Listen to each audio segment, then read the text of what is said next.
ভারত একদিকে যখন পাকিস্তানকে মাটির সাথে মিশিয়ে দিচ্ছে, পাকিস্তানের একের পর এক শহর আক্রমণ করছে, তাদেরকে যোগ্য জবাব দিচ্ছে, পাকিস্তানকে বা বিশ্ব মানচিত্র থেকে মুছে ফেলার দিকে ভারত এগিয়ে নিয়ে যাচ্ছে, পাক অকুপাইড কাশ্মীরকে দখল করার জন্য উদ্যত হচ্ছে, ভারতের গৌরব পুনরায় ফেরত আসছে দেখতে পাচ্ছি আমরা।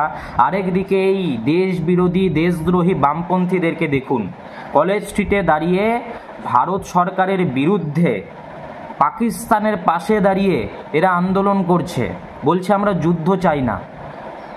বিজেপি আরএসএস এর সাম্প্রদায়িকতা দূর হটো, এখানেও বিজেপি আরএসএস, যেখানে বাকি রাজনৈতিক দলরা রাজনীতি ভুলে গিয়ে ভারত সরকারের পাশে এসে দাঁড়িয়েছে, কিন্তু এই বামপন্থীরা এখনও পর্যন্ত দেশদ্রোহী কার্যকলাপ করতেই ব্যস্ত। এই সেই বামপন্থী যারা জেএনইউ ইউনিভার্সিটিতে ভারত তেরে টুকরে হোঙ্গে ইনশাল্লাহ ইনশাল্লাহর স্লোগান লাগায়, এই সেই বামপন্থী যারা আফজল হাম শর্মিন্দা হয় তেরে কাতিল জিন্দা হয় স্লোগান দেয়, যেই আফজল গুরুর হয়ে, যেই আফজল গুরু 26/11-তে নিরীহ ভারতবাসীদেরকে হত্যা করেছিল।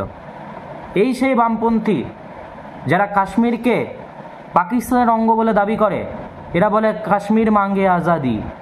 এই সেই বামপন্থী যারা প্রতিনিয়ত, প্রতিদিন, প্রত্যেক মুহূর্ত, প্রত্যেক সেকেন্ড ভারতীয় সংস্কৃতিকে ধ্বংস করার চেষ্টা করে, ভারতের ইতিহাস বৈচিত্র্যকে ধ্বংস করার চেষ্টা করে।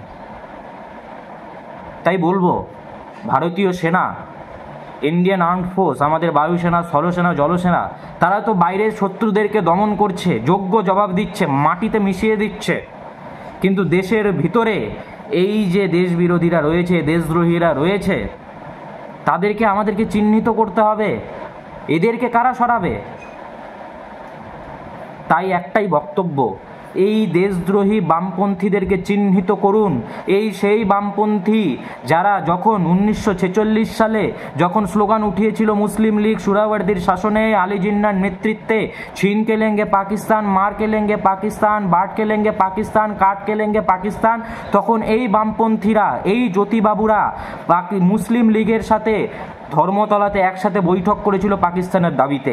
এই সেই বামপন্থী যারা ভারতের টুকরো চেয়েছিল, এই সেই বামপন্থী যারা নেতাজিকে তোজোর কুকুর বলেছিল, এই সেই বামপন্থী যারা 60-এর দশকে ভারত চায়না যুদ্ধের সময় চীনের পাশে দাঁড়িয়েছিল এবং বলেছিল যে যারা ভারতীয় সেনাকে রক্ত দেবে তারা পার্টি থেকে বহিষ্কৃত করা হবে তাদেরকে। এই সেই বামপন্থী যারা সো-কল্ড নকশাল আন্দোলনের নামে গোটা বিশ্বে আরেকটি সন্ত্রাসবাদী গোষ্ঠী তৈরি করেছে।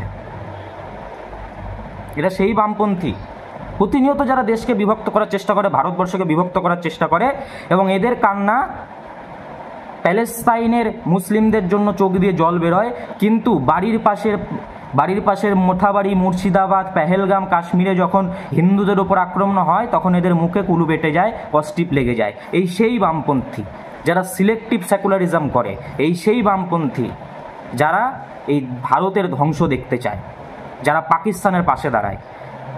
তাই দেশের বাইরে আমাদের সেনাবাহিনী তো এদেরকে দেখে নিচ্ছে, বুঝিয়ে দিচ্ছে, যোগ্য জবাব দিচ্ছে, এদেরকে মাটিতে মিশিয়ে দেবে পাকিস্তানকে, আর বাংলাদেশ রিক্সা নিয়ে দৌড় দেবে উল্টো দিকে, যাই হোক লুঙ্গি বাঁচাতে বাঁচাতে।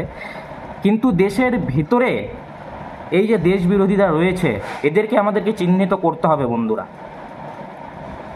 এদেরকে আমাদেরকে চিহ্নিত করতে হবে, এবং বাইরের শত্রুর পরে এই ভেতরের শত্রুদেরকে আমাদেরকে সাফ করতে হবে। ধন্যবাদ।